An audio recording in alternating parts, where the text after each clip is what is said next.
Alright, ladies and gentlemen, Fab's in the house and welcome back to the channel.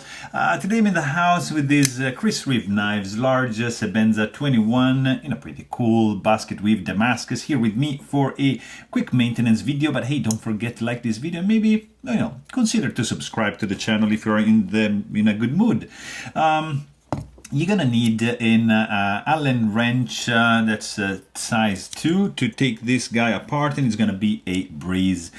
Because, I mean, if you wanna fully disassemble this guy, yeah, you can go ahead and just undo these 2 screws and everything is gonna come apart. Or you can also do just release a little bit this guy and this guy right here, so to have a little bit of a loose handle, and then just tackle the pivot screw, which you can completely remove like so, and you can just push it down that side, and then open the blade, and basically, sorry, that didn't come out, so you can just pinch it from this side like so, and have the pivot removed like that, and then you can just pull the blade out, just release the tension from the lock bar, and you're gonna have the washers as well coming out, so you can just maintain and put it back. Or if you want to do like a thorough cleaning like we're gonna do,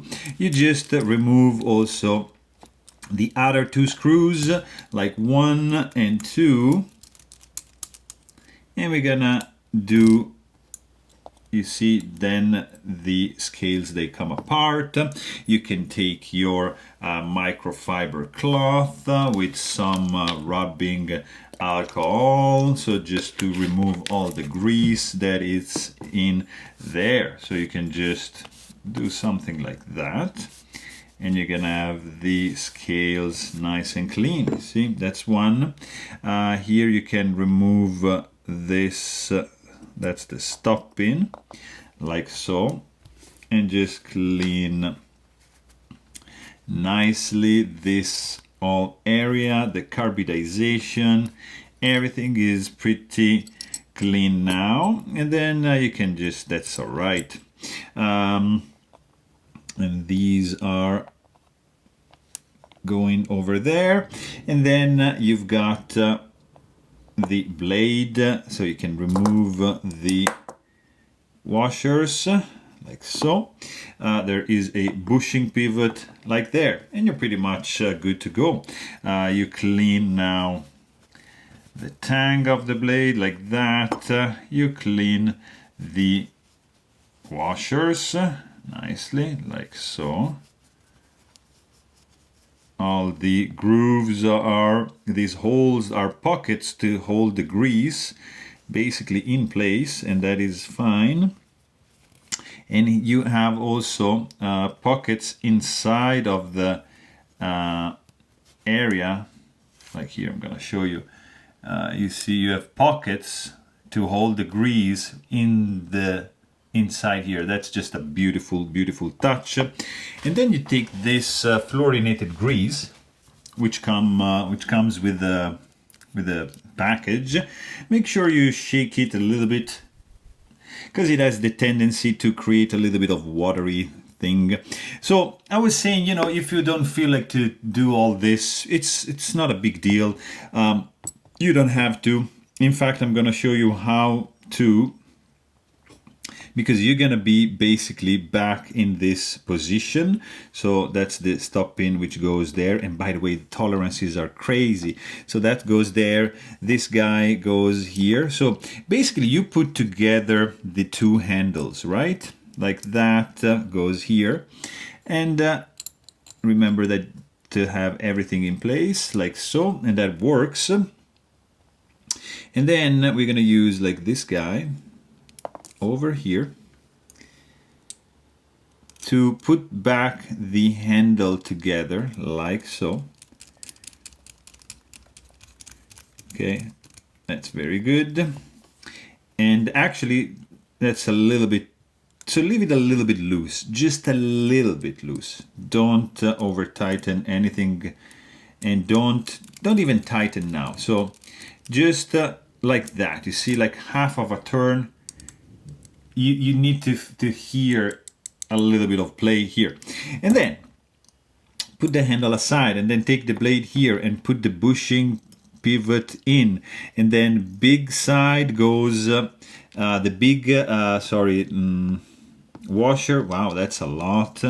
Big washer goes on the show side, and then you can do this and this, you see, and just make sure you spread this grease kind of evenly if you can, and make sure there's some left into the pocket that's going to be sticking out. And then you turn this upside down, you repeat the same thing, maybe a little bit less, something like that is enough.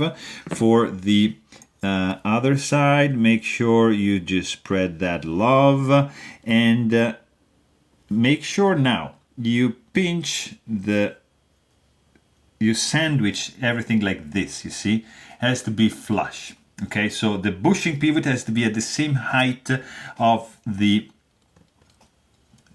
you see, of the washers, and then you can just slide it in and pinch the scales, all right? And this guy is just gonna go in and boom, and just align the hole. And then from underneath, you're just gonna slide in the pivot like so. And if you did everything correctly, boom, the pivot is just gonna go there. And then put down the knife and then take this pivot screw.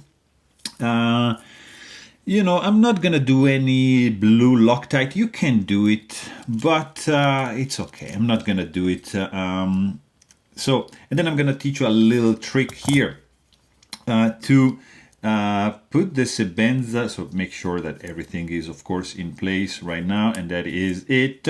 So now we want to take advantage of this situation. So basically I'm just gonna push like this scale up from this point and down, like downward from this point here and this point here. So this scale, lock side scale up, show side scale down. So here and here, like that, and I'm applying pressure and I'm tightening the handle like that, and then this one like that, and the pivot, which is spinning, so I'm just gonna push it a little bit.